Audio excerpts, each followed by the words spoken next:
Les amis, d'abord, joyeuse Pâques. Prenons l'habitude de nous souhaiter nos fêtes chrétiennes. On aura bientôt un ministre de l'Intérieur de sens commun, alors autant nous préparer. Connaissez-vous le site Atlantico? C'est un site d'information un peu réac, enfin très réac, mais intéressant.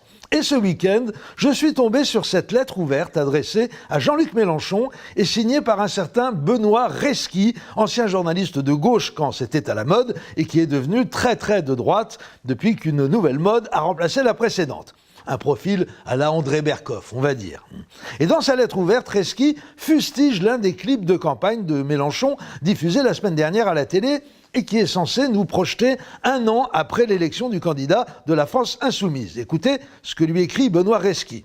« Nous sommes le 6 avril 2018. Tu es depuis presque un an président de la République. Et, camarade, je ne me résous pas à t'appeler Monsieur le Président, la France te doit d'être enfin heureuse. Tu lui as redonné de vraies couleurs, la faisant passer du rose au rouge. Oui, elle respire, rayonnante, débarrassée enfin de ceux qui voulaient lui faire cracher du sang et des visqueux requins de la finance. Oui, nous sommes le 6 avril 2018 et sous ton regard bienveillant, camarade Staline, oh pardon, les lendemains chantent. C'est ce que nous dit ton clip de campagne qui, esthétiquement parlant, a bien des points en commun avec les films staliniens de la grande époque, merveilleux ouvriers, courageux soldats de l'armée rouge, belle kolkhozienne. Vendredi 6 avril 2018, un an après l'élection. Ces trois-là sont ouvriers, salariés d'une entreprise du bâtiment. Gilles est un ancien chômeur de longue durée, des années à enchaîner des petits boulots en intérim et des temps partiels. Il a signé un contrat coopératif pour 4 ans avec une collectivité publique et retrouve peu à peu une vie stable grâce à son travail. Avec toi, camarade Mélenchon, le bonheur n'est pas dans le pré, il est dans le clip. On y voit un ouvrier en bâtiment, incarné par Didier Porte, qui n'a pour seul talent que la vulgarité et la grossièreté. Sous ton règne, Didier Porte, chômeur de longue durée, a retrouvé du travail. Tu as terrassé le chômage. Nous attendons maintenant avec impatience ton prochain clip de campagne prévu pour 2022. Didier Porte aura minci, car il aura bénéficié d'une thalasso par mois, ce qui sera prévu dans la nouvelle loi travail. Merci camarade. Fin de citation. Alors non, monsieur Benoît Reski, non, vous vous égarez. Une fois de plus, je dois tordre le cou à cette rumeur, probablement lancée par un confrère jaloux de mon succès. Je n'ai rien à voir avec ce monsieur dans le clip de Mélenchon. Il s'appelle Gilles, c'est marqué sur l'image, et il est ouvrier du bâtiment, alors que moi je m'appelle Didier Porte, et je n'ai jamais touché une truelle de ma vie. Et puis entre nous, il a l'air fatigué ce garçon dans le film, une vraie tête de déglingo, et affligé de surcroît d'une surcharge pondérale bien peu esthétique.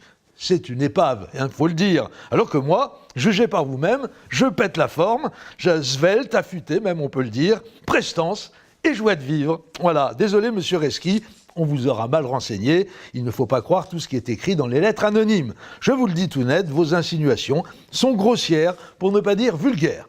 De même que celles contenues dans le post-scriptum de votre lettre à Mélenchon, je vous cite, « J'apprends à l'instant que pour la fin de ta campagne, tu vas organiser un gigantesque apéro le 21 avril. On mangera halal, méchoui et merguez, le tout arrosé de vin rouge et de pastis. Oui, il n'y a que toi qui puisse imposer ce merveilleux mélange métissé. Tout le monde finira bourré, et toi le premier, mais cela ne changera guère de ton état habituel. » Alors ça, c'est très bizarre. Ce monsieur Reski sous-entend que le candidat Mélenchon serait un gros pochetron titubant alors qu'il ne boit que du jus de quinoa, surtout en campagne. Vous imaginez la performance physique que ça représente.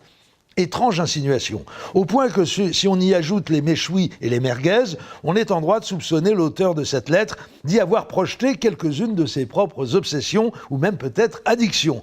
Allez Benoît, faut lever le pied sur les attaques sur le physique, n'oublie pas que tu vas sur tes 80 piges, et quand même, à cet égard, évite de voter Marine Le Pen la semaine prochaine, malgré la tentation qui semble poindre de tes propos. C'est plus de ton âge, ce genre de petite folie, pour toi et ceux de ta génération, c'est Fillon qui est prévu, tu verras, il est très bien aussi. Tiens, à propos de Marine Le Pen, j'ai une autre lettre à vous lire, beaucoup plus intéressante. Elle m'a été adressée par Gilbert, un copain journaliste très sérieux et très crédible, bref, le contraire de votre serviteur.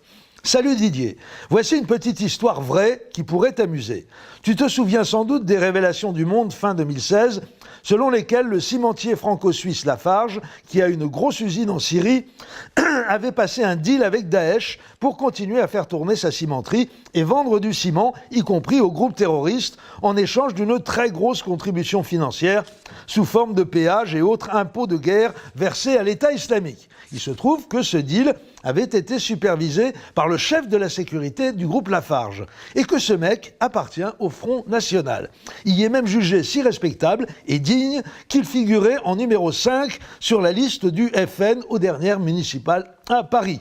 Moralité, Marine Le Pen juge le gouvernement actuel laxiste quand il ne fusille pas tous les beurs de banlieue qui portent une barbe et fréquentent la mosquée en mangeant halal, mais il ne juge pas laxiste d'avoir dans ses rangs un mec qui estime normal de filer de l'argent à Daesh pour faire tourner sa multinationale.